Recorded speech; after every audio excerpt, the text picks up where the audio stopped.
What's up guys, Chris here with Cohesive Friendship Unit. Just me today. I'm going to be trying to make a case for one of the more controversial E3 announcements at the Nintendo Direct, and that would be the unveiling of Resident Evil 5 and Resident Evil 6. I'm not going to be talking about 6, but I am going to be trying to make a case for why you should not sleep on Resident Evil 5 for the Nintendo Switch. But before I do that, real quick, congratulations to GamerNerd0115 for winning our 600 sub giveaway copy of A Hat in Time. And just so you guys know, we are doing another giveaway at 700 subs for a copy of Yooka-Laylee, and we actually have a Red Faction Gorilla video out as well. So if you're interested, please consider subscribing, and if you like the video, definitely throw a like down.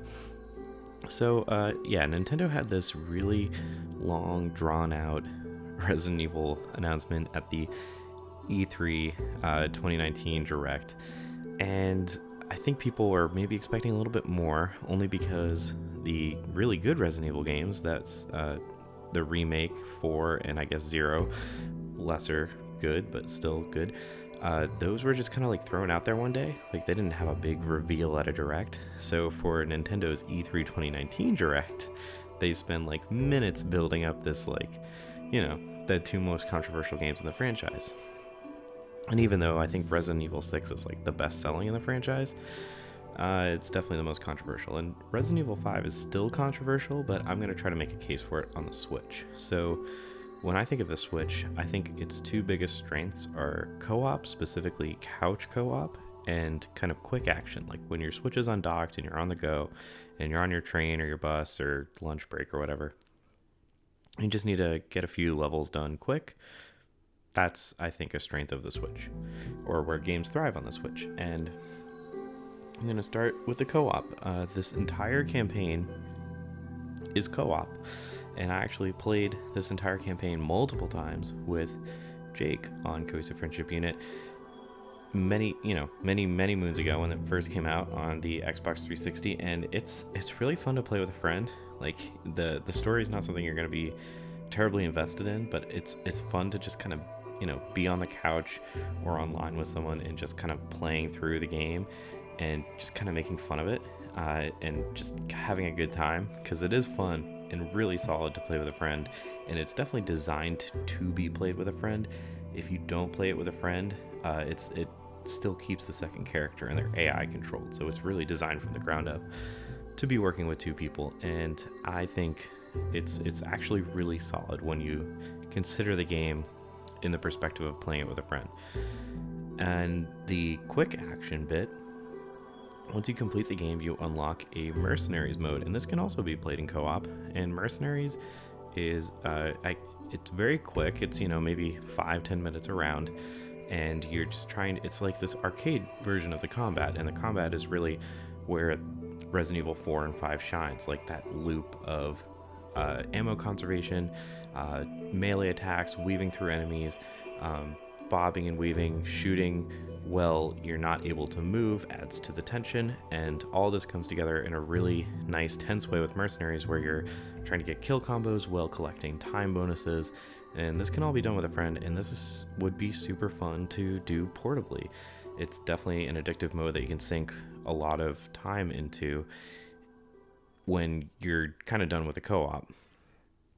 And kind of going on the replay value of this, like, Mercenaries is super fun, the campaign's super fun.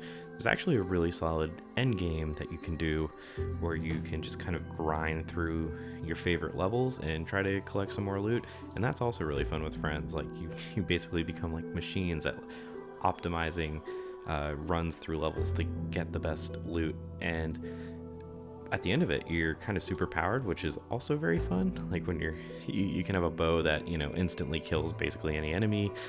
You get like a Gatling gun. It's absolutely ridiculous, the end game stuff, and it's kind of fun to just grind through that with a friend. I guess what I'm saying is the replay value is definitely there. And this game is actually really good looking, and I think it still looks really good today. And it's kind of nice to have a good looking game on the Switch, because those aren't necessarily coming around every day, but some kind of and the RE4 port and the remake port did port successfully, so I think the RE5 port will also be a relatively successful port. But I will say this, I just really kind of praised Resident Evil 5, which is a controversial game, so I should acknowledge that yes, this is probably not the best game to play alone. The AI companion is not that good. The story is absolutely ridiculous, and you're probably not going to get a lot out of it from playing it alone. I mean, you'll have fun with it, but I'm not going to, shower it with praise as just a single player experience. And if you're looking for a sequel to 4, this is technically that, in that the combat is very similar, the mechanics are very similar, but it's not like that at all. It's not scary. It's just a straight up action game. The inventory management is severely diluted, and it's just like more ridiculous than Resident Evil 4's story. Much more campy. So yeah, if you have a friend or friends that you know that you can play this with, I'd say this is a definite pickup, and I'm excited for it to come out, because the Mercenaries is something that could be super fun when you're in portable mode, and the Mercenaries co-op and the campaign co-op, super fun to just kind of play with a friend, joke around, have a few drinks, and talk about it. But that's this video, guys. That's this don't sleep on video. Do not sleep on Resident Evil 5 on the Nintendo Switch.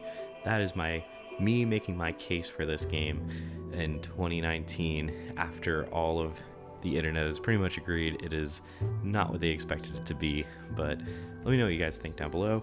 If you like the video, throw us a like, and that's all from me, guys. Catch you next time.